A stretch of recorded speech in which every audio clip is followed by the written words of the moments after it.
ಭವ್ಯ ತ್ರಿವಿಕ್ರಮ್ ನಡುವೆ ಪ್ರೀತಿ ಪ್ರೇಮ ಪ್ರಣಯ. ಸುದೀಪ್ ಹಾಗೆ ಅಂದಿದ್ದು ಯಾಕೆ?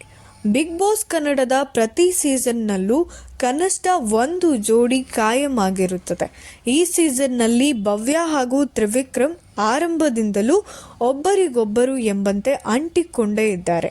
ಇದೀಗ ಈ ಇಬ್ಬರ ನಡುವೆ ಪ್ರೀತಿ ಪ್ರೇಮ ಶುರುವಾಗಿದೆ ಎಂಬ ಅವಮಾನ ವೀಕ್ಷಕರಿಗೆ ಶುರುವಾಗಿದೆ. ಇದಕ್ಕೆ ಕಾರಣ ಅವರು ಪರಸ್ಪರ ಗುಟ್ಟಾಗಿ ಆಡಿರುವ ಮಾತುಗಳು. ಪ್ರತಿ ಬಿಗ್ ಬಾಸ್ ಸೀಸನ್ನಲ್ಲೂ ಒಂದು ಜೋಡಿ ಕಾಯಂ. ಕೆಲವು ಜೋಡಿಗಳು ಪ್ರೀತಿಸಿ ಹೊರಗೆ ಹೋಗಿ ಮದುವೆ ಆಗಿದ್ದೂ ಇದೆ. ಕೆಲವರು ಮದುವೆ ಆಗುವ ತಯಾರಿಯಲ್ಲಿದ್ದಾರೆ. ಆದರೆ ಪ್ರತಿ ಬಿಗ್ ಬಾಸ್ನಲ್ಲೂ ಒಂದೆರಡು ಜೋಡಿಗಳಾದರೂ ಎದ್ದೇ ಇರುತ್ತಾರೆ ಪಕ್ಕ. ಈ ಸೀಸನ್ನಲ್ಲಿ ತ್ರಿವಿಕ್ರಮ್ ಹಾಗೂ ಭವ್ಯ ಗೌಡ ನಡುವೆ ಇಂತಹದ್ದೊಂದು ಕೆಮಿಸ್ಟ್ರಿ ಮೊದಲಿನಿಂದಲೂ ಕಾಣುತ್ತದೆ. ಭವ್ಯ ಮತ್ತು ತ್ರಿವಿಕ್ರಮ್ ಆರಂಭದಿಂದಲೂ ಒಬ್ಬರಿಗೊಬ್ಬರು ಎಂಬಂತೆ ಅಂಟಿಕೊಂಡೇ ಆಟ ಆಡುತ್ತಿದ್ದಾರೆ. ಈಗ ತಮ್ಮ ಸ್ನೇಹವನ್ನು ಇನ್ನೊಂದು ಹಂತಕ್ಕೆ ತೆಗೆದುಕೊಂಡು ಹೋಗಲು ಸೂಚನೆಯನ್ನು ಬಿಗ್ ಬಾಸ್ನಲ್ಲಿ ನೀಡಿದ್ದಾರೆ. ಶನಿವಾರದ ಎಪಿಸೋಡ್ ಪ್ರಸಾರವಾದಾಗ ಸುದೀಪ್ ಆಗಮನಿಸುವ ಮೊದಲು ಹಿಂದಿನ ನಡೆದ ಕೆಲವು ಘಟನೆಗಳನ್ನು ತೋರಿಸಲಾಯಿತು.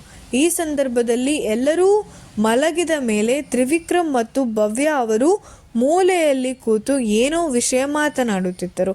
ಮೊದಲಿಗೆ ಅದು ಏನೆಂದು ವೀಕ್ಷಕರಿಗೆ ಗೊತ್ತಾಗಲಿಲ್ಲವಾದರೂ ಅವರ ಮಾತುಕತೆ ಮುಂದುವರೆದಂತೆ ಅರ್ಥವಾಗಿದ್ದು ಇಬ್ಬರು ಪ್ರೀತಿಯ ವಿಷಯ ಚರ್ಚಿಸುತ್ತಾರೆ ಎಂಬುದು. ತ್ರಿವಿಕ್ರಮ್ ಭವ್ಯ ಕುರಿತು ನೀನು ನಾನು ಕೇಳಿದ ಪ್ರಶ್ನೆಗೆ ಉತ್ತರ ಕೊಟ್ಟಿಲ್ಲ ಎನ್ನುತ್ತಾರೆ. ಅದಕ್ಕೆ ಭವ್ಯ ಖುಷಿಯಿಂದ ಕೊಡುತ್ತೇನೆ, ಸ್ವಲ್ಪ ದಿನ ಕಾಯಿ ಎನ್ನುತ್ತಾರೆ.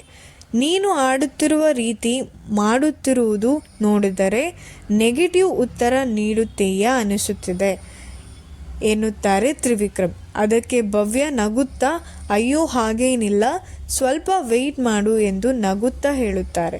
ಹಾಗೆ ಮಾತು ಮುಂದುವರಿಸಿ ಸ್ವಲ್ಪ ದಿನ ಆಗಲಿ, ಹೊರಗೆ ಹೋದ ಮೇಲೆ ಹೇಳುತ್ತೀನಿ ಎಂದು ಭವ್ಯ ಹೇಳುತ್ತಾರೆ ತ್ರಿವಿಕ್ರಮ್ಗೆ.